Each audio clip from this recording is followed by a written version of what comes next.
Hi, my name is Kara Murphy, and I completed a doctoral capstone titled Implementing Virtual Educational Resources for Parents in an Outpatient Pediatric Clinic.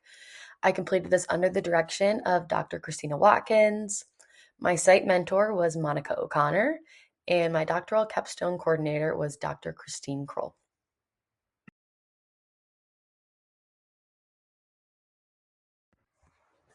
I completed this doctoral capstone at North Shore Pediatric Therapy in Lincolnwood, Illinois. North Shore has 10 locations across the Chicagoland area, and each location strives to help your child reach his or her ultimate potential through an evidence based, individualized approach to pediatric therapy. So each location aims to provide holistic, client centered care that's really going to help your child reach his or her goals.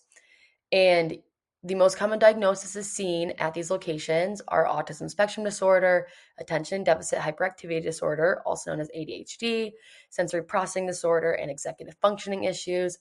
This is not all that North Shore is limited to. They treat motor deficits, tactile defensiveness, gravitational insecurities, feeding therapy. And a lot of these clients are mostly between the ages of 3 to 12, but again, that's not all that they are limited to at the clinic. So North Shore has 6 areas in specialized services, some of them being neuropsychological evaluations, speech therapy, autism behavioral analysis, physical therapy, occupational therapy, and mental health counseling. A lot of these kids are attending multiple interdisciplinary sessions that kind of correspond with each other. Some might just come for OT or just for speech therapy. Again, some of these kids might come for the entire day or just for a few hours. It really depends on the child and what the child needs, really honing in on that evidence based, individualized approach.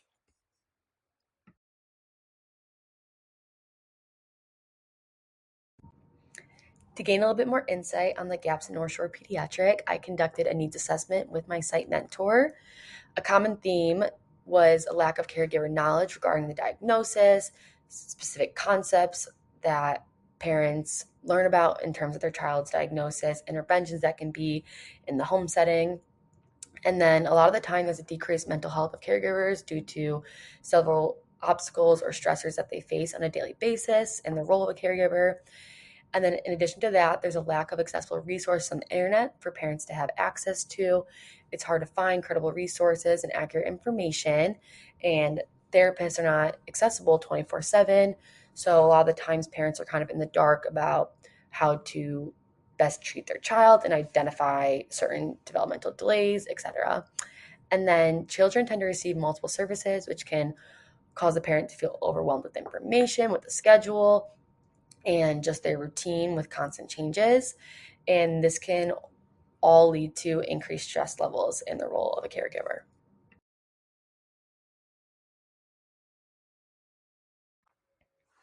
So, a lot of the time, parents are looking for information and they're very unsure on where to find them because there might be limited resources or not a lot of credible information on the internet, kind of like I stated before.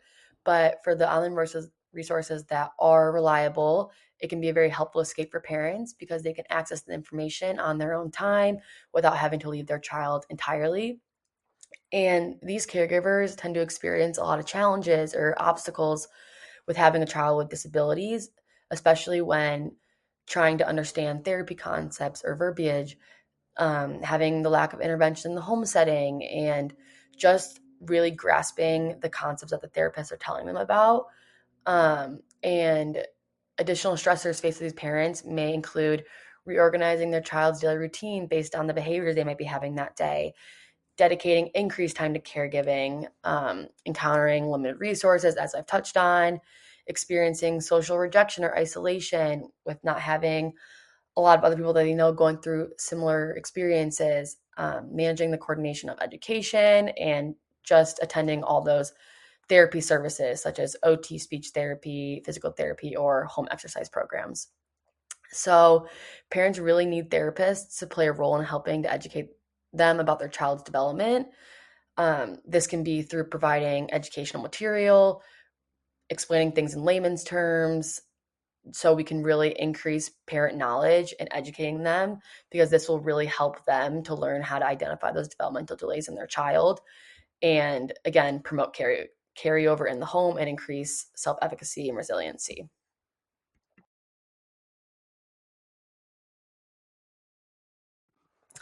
The theory that guided my research was the person and environmental occupational performance model.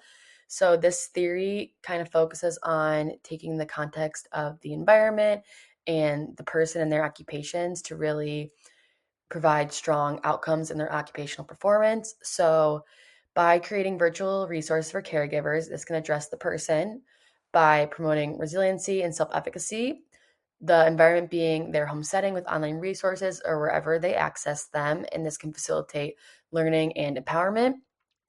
As a result, these strengthened caregiver capabilities lead to improved occupational performance, ultimately benefiting the child's outcome and performance.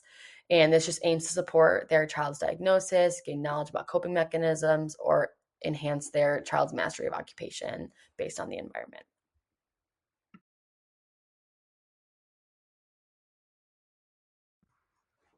I created an 8-week caregiver education program that consisted of 4 biweekly resources.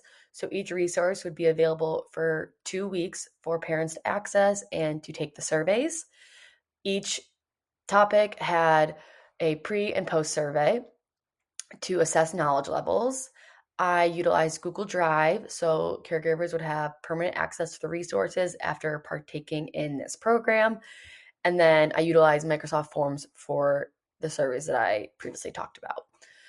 In order to recruit participants, I placed QR codes on flyers in waiting rooms for each resource and for the beginning of the program. I sent emails to families with the help of my site mentor, and then I had direct conversation with caregivers to kind of put this project out there and to pique interest.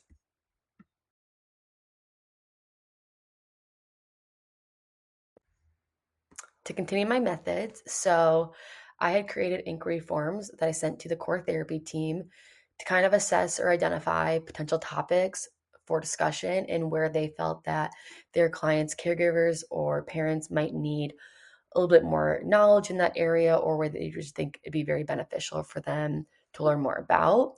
After this, I created an initial pretest that was kind of overarching for the entire program. And so this was distributed to families through previous recruitment processes to assess their knowledge levels on about 8 topics and identify where they felt most passionate about and what their priorities were in terms of those topics. And then once participants completed this initial pre-survey, they could engage in the bi-weekly topics that were released over the course of 8 weeks. So like I said before, each topic had a pre and post survey that directly related to the topic. There were about 4 questions and they were assessed using a Likert scale. And then at the end of the program, there was an overarching post survey that was sent to the participants at the end of the implementation period, just kind of assess where they were at between the initial pretest and the post.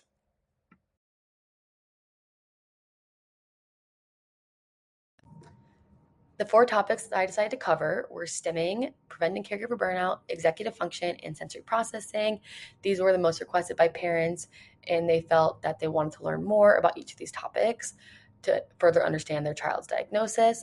So, the way that I designed creating resources for these topics, I explained what each of the topics were, symptoms and signs of what they might see in their child or what they might see in themselves when talking about preventing caregiver burnout.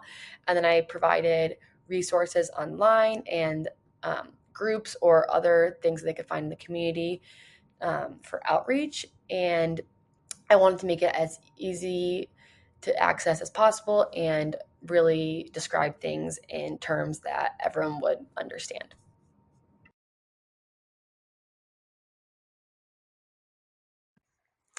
As I stated before, I chose pre and post surveys for my outcome measure. So this is an example of one of the Likert scales that I did for a resource topic. And as you can see, this one was for caregiver burnout. So each topic had a 4-point Likert scale ranging from 0, indicating no knowledge, to 4, indicating superior knowledge. And each topic had 4 components or questions that parents were tested on or assessed for knowledge levels. So for this one, it was what is caregiver burnout, common signs and symptoms of burnout, tips for prevention of burnout, and then resources for preventing burnout. So the design of it was that there was a pre-survey with this Likert scale, and then the link to the Google Drive to see the resources so they could learn more about the topic, and then a mini post survey with this exact Likert scale to assess their knowledge levels and kind of gauge where they were at. So each topic was very uniform in this fact. The only thing different was the components for each resource.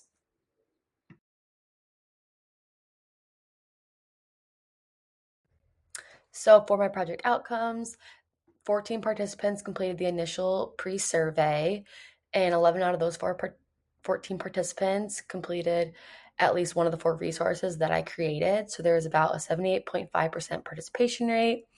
So for the average pre-test, and this is for the mini pre and post test use of the surveys, stimming was about 1.37, preventing caregiver burden or burnout was 1.27, executive functioning was 1.44, sensory processing came out to about 1. So this indicated minimal to basic knowledge of these caregivers who participated. And then for the average post-test results of each of these topics, stimming rounded up to about a 2.75 or 3.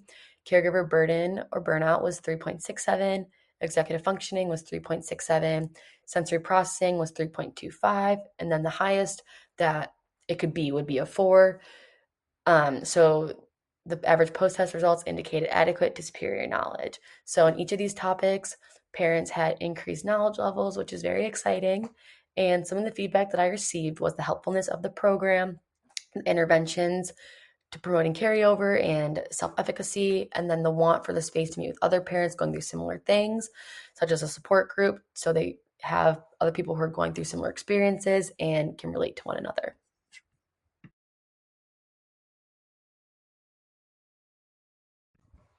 This is a visual describing the outcomes that I talked about on the last slide. It's a comparison of the pre and post test scores for caregiver educational resource topics. So like I stated before, there was an increase in each of the 4 resource topics from pre to post test, and preventing caregiver burnout and executive function was at about a 3.75, indicating adequate to superior knowledge, with 4 being the highest that it could possibly be.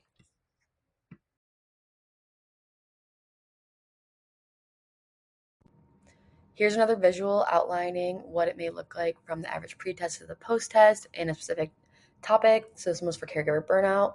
So as you can see, for the average pre-test, it ranged from about 1 to 1.33, indicating minimal to basic knowledge. And then for average post-test, it was 3 to 4, with the middle being 3.66, indicating adequate to superior knowledge. And this was pretty consistent across the board for all the resource topics, with increased knowledge levels from the pre to the post-test.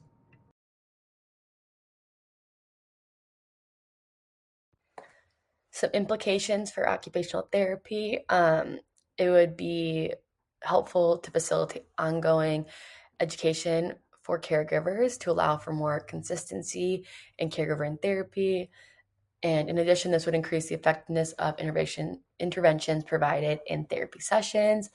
I would also recommend continuing to provide more community resources, such as support groups or things to get their child involved in, to kind of continue educating and working on these topics that I've touched on over the course of these 8 weeks in the program. And then my recommendations for sustainability, I had received a lot of feedback on creating a parent support group for consistency, relatability, and having a place where parents can go with people that are going through similar things, and so they don't feel as self-isolating in the role of a caregiver.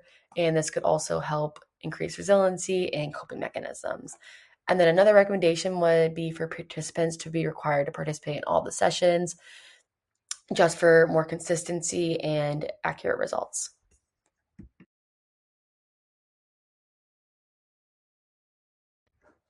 So, in conclusion, increasing caregiver knowledge can allow for resiliency, self efficacy, and increased knowledge levels in the role of a caregiver to improve occupational performance in both the child and the caregiver.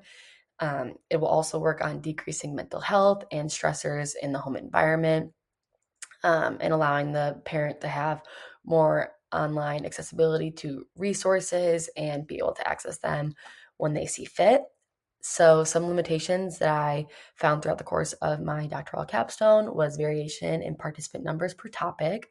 Some of the topics had less than others, and this could skew some results. And then there's a lack of participation. And like I said before, I recommend having consistent numbers for each topic and requiring participants to participate in each of the topics. And then just a lack of time to cover multiple topics. Being able to cover more than 4 topics would be very beneficial for parents at the clinic, and feel that there are a lot of concerns that I did not have the time to cover, and I would love to have touched on them.